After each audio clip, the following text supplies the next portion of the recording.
Hi, I'm Shoestring Jane. Welcome back to my channel. Um, this is where I talk about all things frugal and money saving and show you my thrifty life.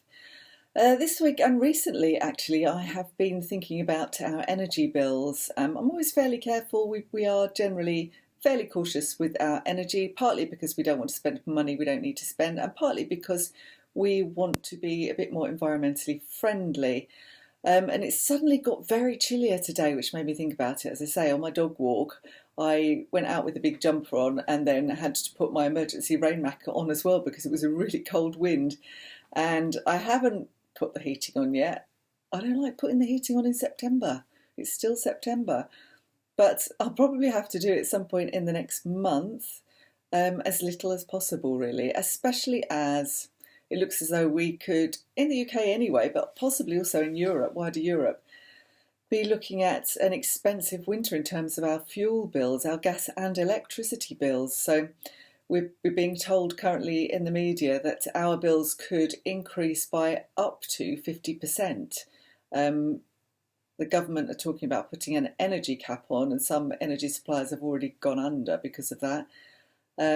And I won't go into the reasons for it in great detail because I don't really understand it. It seems to be something to do with market forces, China suddenly demanding more energy post-COVID as part of their recovery, the rest of the world doing the same, Russia not really releasing as much gas to Europe as they could, and really just, we're all still so reliant on fossil fuels, aren't we? Which is really a problem because we're not self-sufficient in those. Not many countries are. So it makes me a bit mad actually that our country, having had a long run up to this, we've known, the government have known anyway for a long time that we couldn't just continue on the path of using fossil fuels, and that we should be investing much more heavily in renewables and trying to be more self-sufficient. But no, that hasn't happened. So now we feel, we're beholden to other countries. So anyway, I said I wasn't going to go on about it, and I have gone on about it. So it looks like prices are going to go up. I will leave a link to a Guardian article I read a few weeks back about it, actually, about why it happened, the perfect storm, they called it. So I'll give you a link to that so you can have a look if you're interested. And if you are really worried about your energy bills and you're on a very low income, it's worth knowing about the Warm Home Discount Scheme. This obviously only applies to the UK. I'll leave a link to details of that. You can get up to £100 off your electricity bill through that scheme. So one good thing about the rest of us having to focus on our energy use is that it's better for the planet. So that's the only plus point I can think of at this point. So anyway, I'm going to offer 10 possible suggestions for how you can reduce your energy bills within your household. Here we go. So one of the first things you should do, if you own your house and you're allowed to do this, if not, maybe speak to your landlord about doing it, is to insulate your loft and wall cavities. We did ours a long time ago now, about 10 years ago, when shortly after we'd moved into this property. It was a very cold house.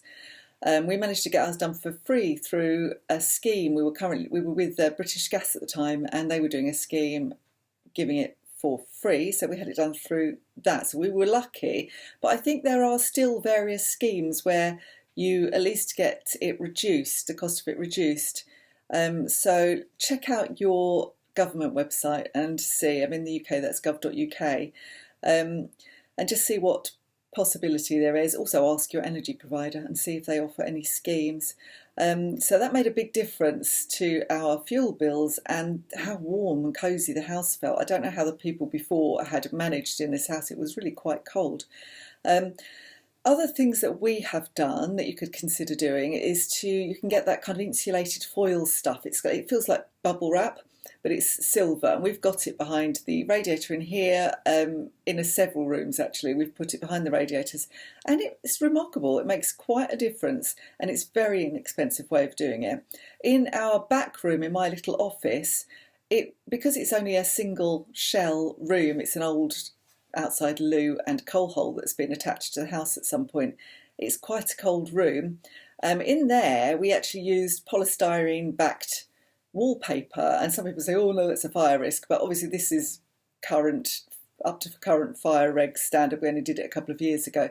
And again, a very simple, inexpensive way to insulate a room like that did make a big difference. It's quite padded, so you have to be careful not to press against it because it leaves dents in the wall. But other than that, it's really, really good. It's very worth doing.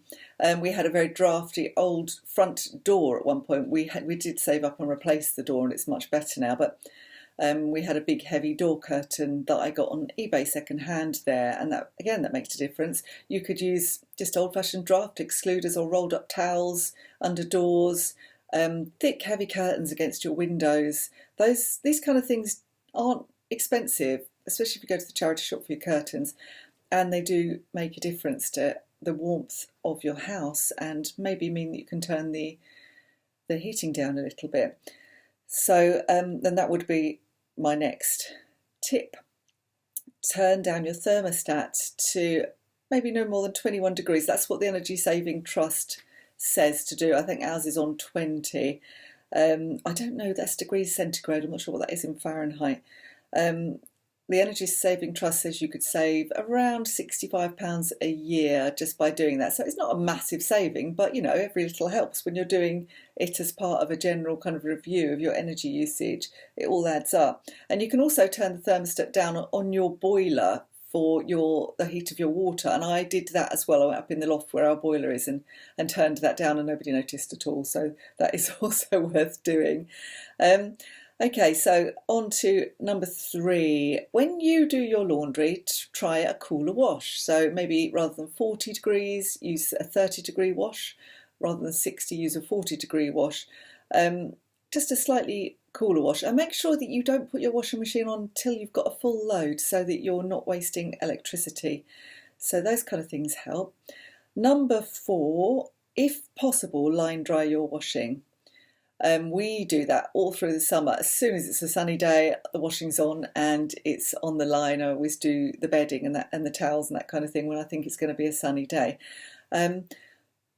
Where it's not possible, and it's not possible all the time, and we've got a lovely windy sunny day today, that would be ideal for drying washing, but sometimes it's really rainy. We had a full day of rain yesterday, and my washing is in our spare room on an airer. And the other thing we try to dry on airers, but we did invest in a dehumidifier several years ago. I'd say it probably was about 6 or 7 years ago actually, and it's lasted us this time. It cost us about £130 to buy, and it's been worth its weight in gold. It's not as expensive to run, and it doesn't use as much power as a tumble dryer. It doesn't take up the space in the kitchen that a tumble dryer would. However, obviously, to use airers, you need to have some space to do that. If you've got a house packed with kids, it may be really, really hard to find that, and a tumble dryer may be your only option. But if you can avoid using your tumble dryer, I would say do that as much as possible. Number 5, turn things off when they're not in use. So that can be lights. Not leaving things on standby. I think I've said before about this TV behind me. It's a really old TV, and it was built so that when you switch it off, it doesn't go off, it's on standby, so we always turn it off at the plug. That really annoys me when manufacturers do that, build things you cannot turn off, because I think I read somewhere that those kind of appliances still use about 65% of their energy. So you think they're off and they're not. Don't leave your chargers plugged into nothing. So Mr. Shoestring's always doing that. I'm always having to unplug his phone charger. It only makes a tiny difference, but if we're all doing it, then it starts to make a bigger difference, doesn't it? And train your family, train your children, turn things off when you're not using them. Turn off the lights. Just turn everything off. So number 6, I think we're on. Yes, number 6 on my list. When you boil your kettle, only boil what you need. So don't boil a nearly full kettle if you only want 1 cup for a cup of tea. And if you do accidentally boil too much, then you could, if you've got a thermos flask sitting around, you could put the rest of it in there, and then that's going to be almost boiling for your next cup of tea. You could stick it back in the kettle. It'll only take a minute to come back to the boil, or you can use it to boil vegetables, or maybe you want some hard-boiled eggs for your lunch and you can use it for that. So just don't waste it. We can use it for the washing up. Just don't waste it. If you accidentally boil too much, don't waste it. Number 7, shower rather than have a bath. I mean, I love a bath, especially as I get quite achy with fibromyalgia, but I only do it about once a week. And the rest of the time I try to shower. It uses less water, although we're not talking about water at the moment. It does use less water, and it means you have to heat less water, so uses less electricity or gas. So showering is better than having a bath, but if you do have a bath, see if somebody wants to share your bath water. Number 8, layer up. It sounds so simple just to layer up and put some extra clothes on, but I've got friends who just whop the heating up rather than going to put a cardigan on, and that seems crazy to me. So I've always got a cardigan at the back of my chair. I've just put this on because I was hot when I came back from my dog walk, and then I got cold quite quickly. Over the back of the chair there you can see there's a black throw. I always have some throws around the lounge, so if you get cold in the evening, rather than immediately putting the fire on or putting the heating on, I'll just stick a throw over us, and it's quite cosy. We don't go too far with not putting the heating on. If you're having to feel like you've got to put your coat on, then put the heating on. So don't go too crazy with it. But it's just a simple thing to do. You don't have to always just reach for the heating. Number 9, fit LED light bulbs. If you can do the whole house with LED light bulbs, the Energy Saving Trust says that you could reduce your carbon dioxide emissions by 40 kilograms a year.